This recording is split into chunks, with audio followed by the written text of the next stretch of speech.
Final update. My parents invited my sister, who attacked me 6 years ago, to my bachelorette party so we could leave the past behind. But I exposed her in front of everyone, and she ended up losing her job. Part 3. I hadn't heard from my parents since then, but I was okay with that because, after what they did, I thought it was better that we had some time apart. I didn't even think they were going to contact me on their own anytime soon, but they did. Unfortunately, it wasn't to apologize but to blame me for the situation my sister is in now. This morning, I received a phone call from my mother, and as soon as I answered, she told me that I absolutely had to talk to my aunt and make sure she gave the position she had been talking about to my sister and no one else. She sounded hysterical and very distressed, and I had no idea what she was talking about, so I had to ask her to explain. She then explained that apparently, my sister had been unemployed for about 6 months since her previous company laid off many employees due to downsizing. A couple of weeks ago, she realized that she didn't even have enough money to cover rent, so she had to move back in with our parents. She has been looking for work but can't find anything she likes and that pays enough. My mother had spoken with my aunt about this, and since my aunt was starting a new business, she had decided to hire my sister as head of marketing, as that was the department my sister had worked in previously. But after the incident at my bachelorette party, where I talked about what happened 6 years ago, my aunt stopped responding to them and eventually withdrew the offer. That wasn't surprising at all because I had always been my aunt's favorite.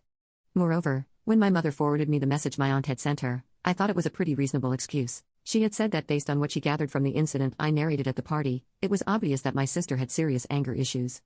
The fact that she hadn't even apologized, not even at the bachelorette party, didn't sit well with my aunt, and her behavior was simply wrong. There was a more qualified candidate for this position whom she had interviewed a few weeks earlier, but she had decided to give the job to my sister because she was part of the family. However, she has now changed her mind, and the job will go to the more qualified candidate. I thought that was completely fair, and I was actually glad my aunt had changed her mind because otherwise, my sister would have been hired due to nepotism. As someone who has had to face the consequences of nepotism in the workplace, I didn't want my aunt to be the person who contributes to the problem.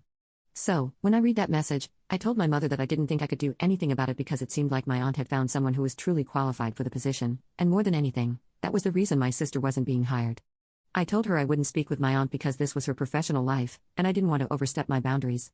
But my mother started to lose her mind and began yelling at me, accusing me of purposely sabotaging my sister by ruining her reputation and image in front of our family. She said that on the day of my bachelorette party, there was absolutely no need to talk about the incident that happened all those years ago. Since I hadn't talked about it for so long, I could have kept it a secret.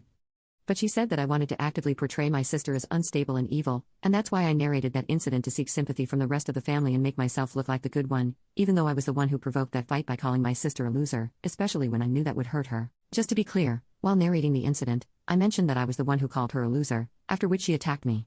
So, I wasn't hiding anything. But still, I don't think name-calling justified how she became physical. My mother's claim that I talked about that incident on purpose to ruin my sister's image was simply not fair. So, I hung up and blocked my parents. But I've been thinking about it and feel like I need to know for sure if talking about that incident was a bad move. During the call, my mother claimed that my sister has changed now, but that I hadn't even given her a chance, and that was really bad on my part. So, am I the bad person for talking about an incident where my sister attacked me 6 years ago, which led to her losing a job offer?